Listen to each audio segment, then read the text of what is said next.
Enjoy എന്ന വാക്ക് നമ്മൾ വളരെ കോമൺ ആയിട്ട് ഉപയോഗിക്കുന്ന ഒരു വാക്കാണ്. എൻജോയ് എന്നാൽ അതിൻ്റെ മലയാളം മീനിങ് ആസ്വദിക്കുക എന്നാണ്. ഇത് നമ്മുടെ ഡേ ടു ഡേ ലൈഫിൽ നമ്മൾ എപ്പോഴും ഉപയോഗിക്കുന്നതാണ്, വളരെ വളരെ കോമൺ ആയിട്ട്. പക്ഷേ ഇത് കറക്റ്റായിട്ടാണോ ഉപയോഗിക്കുന്നത്? പലപ്പോഴും ക്വസ്റ്റ്യൻസിൻ്റെ രൂപത്തിലും അതുപോലെ സെൻറ്റൻസ് ആയിട്ടും ഒക്കെ നമ്മൾ പറയാറുണ്ട്. എൻജോയ് 2 സെൻറ്റൻസ് നോക്കൂ. നമ്മളൊരു പാർട്ടിക്ക് പോകുന്നു. ആ പാർട്ടി കഴിഞ്ഞ് വരുമ്പോൾ നമ്മളോട് നമ്മുടെ ഫ്രണ്ട് ചോദിക്കുകയാണ്, എങ്ങനെയുണ്ടായിരുന്നു പാർട്ടി? നിങ്ങളത് എൻജോയ് ചെയ്തോ എന്ന്. Did you enjoy the party എന്ന് ചോദിക്കുമ്പോൾ നമ്മൾ എന്താ മറുപടി പറയുക? നമുക്ക് പലതരത്തിൽ അതിന് ആൻസർ പറയാം. നമുക്ക് പറയാം എൻജോയ് ചെയ്തെങ്കിൽ യെസ് ഐ ഡിഡ് എന്ന് പറയാം. ഇതല്ലെങ്കിൽ ഐ എൻജോയ്ഡ് എന്ന് പറയും.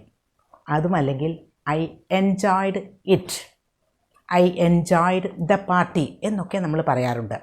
അപ്പോൾ ഇവിടെ നമ്മൾ നോക്കേണ്ടത് ഐ എൻജോയ്ഡ് ഇറ്റ്, ഇതിലേതാണ് കറക്റ്റ്?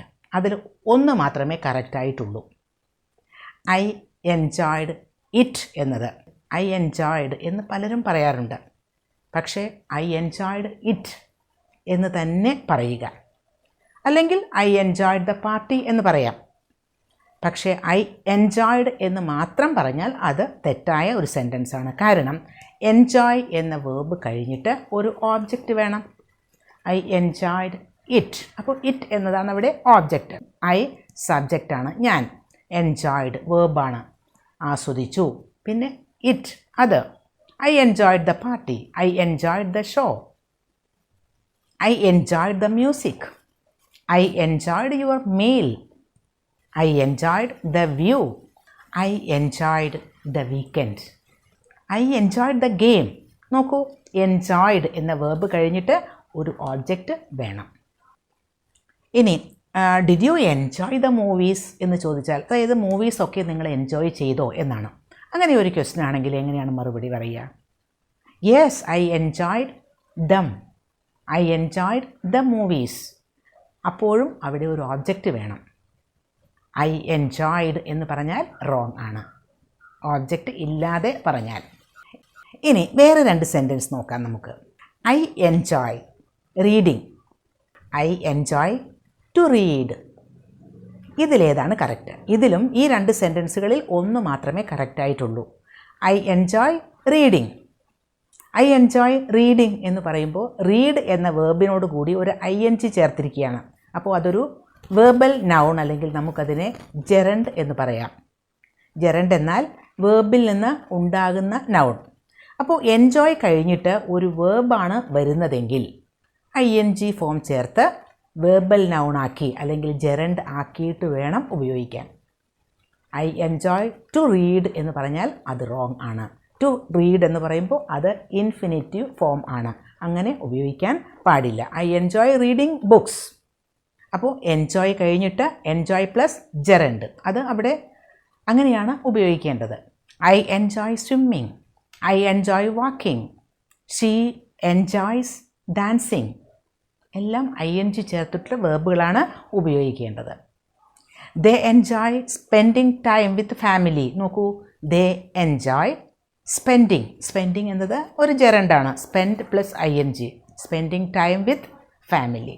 അവർ അവരുടെ ഫാമിലിയോടൊപ്പം ടൈം സ്പെൻഡ് ചെയ്യാൻ അത് എൻജോയ് ചെയ്യുന്നു, എൻജോയ് ചെയ്യാറുണ്ട്. ദേ enjoy spending time with their family. He enjoys working on project at night. Night ടൈമിൽ പ്രോജക്റ്റിൽ വർക്ക് ചെയ്യാൻ അവൻ എൻജോയ് ചെയ്യുന്നു, അവൻ എൻജോയ് ചെയ്യാറുണ്ട്. He enjoys working. നോക്കൂ, വർക്ക് പ്ലസ് ING ജെറൻഡാണ് ഉപയോഗിച്ചത്. ഹി എൻജോയ്സ് ടു വർക്ക് എന്ന് പറഞ്ഞാൽ അത് റോങ് ആണ്. വി എൻജോയ് ലാഫിംഗ് വിത്ത് ജോക്സ്. ഞങ്ങൾ എൻജോയ് ചെയ്യാറുണ്ട്. V enjoy laughing with jokes. She enjoys reading books. അവൾ ബുക്സ് വായന ഇഷ്ടപ്പെടുന്നു അല്ലെങ്കിൽ ആസ്വദിക്കാറുണ്ട് എന്ന മീനിങ്ങിലാണ് എൻജോയ് എന്ന വാക്ക് ഉപയോഗിക്കുന്നത്. ഇനി എൻജോയ് എന്ന വാക്ക് കഴിഞ്ഞിട്ട് ഒരു റിഫ്ലെക്സീവ് പ്രോനൗൺ ഉപയോഗിക്കാം. റിഫ്ലെക്സീവ് പ്രോനൗൺ എന്ന് പറയുന്നത് myself, yourself, ourself, yourself, himself, herself, itself എന്നൊക്കെ പറയുന്നതാണ് റിഫ്ലെക്സീവ് പ്രോനൗൺസ്. ഇപ്പോൾ she enjoyed herself at the party. നോക്കൂ, പാർട്ടിയിൽ അവൾ എൻജോയ് ചെയ്തു, അവൾ സ്വയം എൻജോയ് ചെയ്തു എന്നാണ്. Herself, she enjoyed herself at the party. ഇവിടെ ഹെർസെൽഫ് എന്നത് ഒരു റിഫ്ലെക്സീവ് പ്രോനൗൺ ആണ്. അപ്പോൾ റിഫ്ലെക്സീവ് പ്രോനൗൺ എന്ന് പറയുമ്പോൾ അവിടെ it bounces back to the subject ആണ്. ആ ഒരു ആക്ഷൻ, എൻജോയ് ചെയ്യുക എന്ന ഒരു ആക്ഷൻ അവൾ തന്നെയാണ് ചെയ്യുന്നത്. അപ്പോൾ അതിൻ്റെ she enjoys herself at the party എന്ന് പറയുമ്പോൾ പാർട്ടിയിൽ അവൾ സ്വയം എൻജോയ് ചെയ്തു എന്നാണ്. അങ്ങനെ ഒരു റിഫ്ലെക്സീവ് പ്രോനൗൺ ഉപയോഗിക്കാം. I enjoyed myself, she enjoyed herself, they enjoyed themselves, we enjoyed ourselves, he enjoyed himself. അങ്ങനെ yourselves, ourselves, themselves എന്നൊക്കെ പറയുന്നത് പ്ലൂറൽ ആയിട്ടുള്ള സബ്ജക്റ്റ് വരുമ്പോഴാണ്. ഹിംസെൽഫ്, ഹെർസെൽഫ്, ഇറ്റ്സെൽഫ്, മൈസെൽഫ് എന്നൊക്കെ പറയുമ്പോൾ സിംഗുലർ ആയിട്ടുള്ള സബ്ജക്റ്റുകൾക്കാണ് അത് ഉപയോഗിക്കുന്നത്. ഐ എൻജോയ്ഡ് ദ പാർട്ടി എന്ന് പറയാം. അവിടെ നമ്മൾ ഉപയോഗിച്ചത് എന്താ? I enjoyed the party. അവിടെ ഒരു ഓബ്ജക്റ്റ് ഉണ്ട്, the party. I enjoyed myself at the party എന്ന് പറഞ്ഞാൽ അവിടെ നമ്മളൊരു റിഫ്ലെക്സീവ് പ്രോനൗൺ ഉപയോഗിച്ചു. I enjoyed myself at the party. അതിനർത്ഥം I had fun at the party. She enjoyed the show. Show അവൾ ആസ്വദിച്ചു. She enjoyed the show. She enjoyed herself at the show. She enjoyed spending time at the show എന്ന് പറയുമ്പോൾ spending, അവൾ ഷോയിൽ ആ time spend ചെയ്തത് അവൾ ആസ്വദിച്ചു. She enjoyed spending time at the show.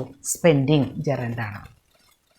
ഇനി ചിലരൊക്കെ എൻജോയ് എന്ന വേർബ് കഴിഞ്ഞിട്ട് പ്രെപ്പോസിഷൻ ഉപയോഗിക്കാറുണ്ട്. അതും തെറ്റാണ്. I enjoyed the show correct sentence ആണ്.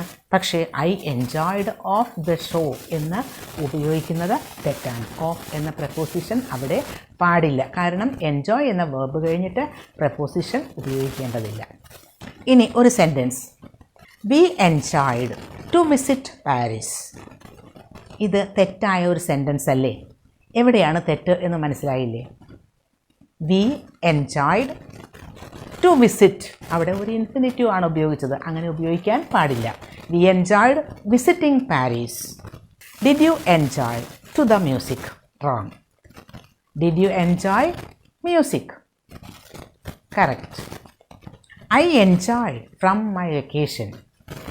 Wrong. I enjoyed the vacation. From എന്ന പ്രപ്പോസിഷൻ ആവശ്യമില്ല. Susan enjoys to play the piano. Susan piano വായിക്കുന്നത് എൻജോയ് ചെയ്യാറുണ്ട് എന്നാണ്. She enjoys.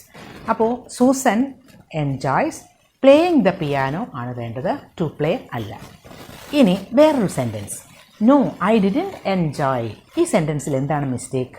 No I didn't enjoy it എന്ന് പറയണം. കാരണം എൻജോയ് കഴിഞ്ഞിട്ട് അവിടെ ഒരു ഓബ്ജക്റ്റ് ഇല്ല. അവിടെ ഓബ്ജക്റ്റ് ഇറ്റ് എന്ന് എഴുതി കഴിഞ്ഞപ്പോൾ ആ സെൻറ്റൻസ് കറക്റ്റായി. We always enjoy of the food. Wrong. Correct sentence. We always enjoy the food. Of എന്ന preposition വേണ്ട. Did you enjoy the lesson? എന്ന് ചോദിച്ചാൽ എന്താണ് നിങ്ങൾ ആൻസർ പറയുക? Yes, I enjoyed എന്നാണോ? Yes, I enjoyed it എന്നാണോ? അതിൻ്റെ ആൻസർ കമൻറ്റ് ബോക്സിൽ എഴുതുക. Thank you.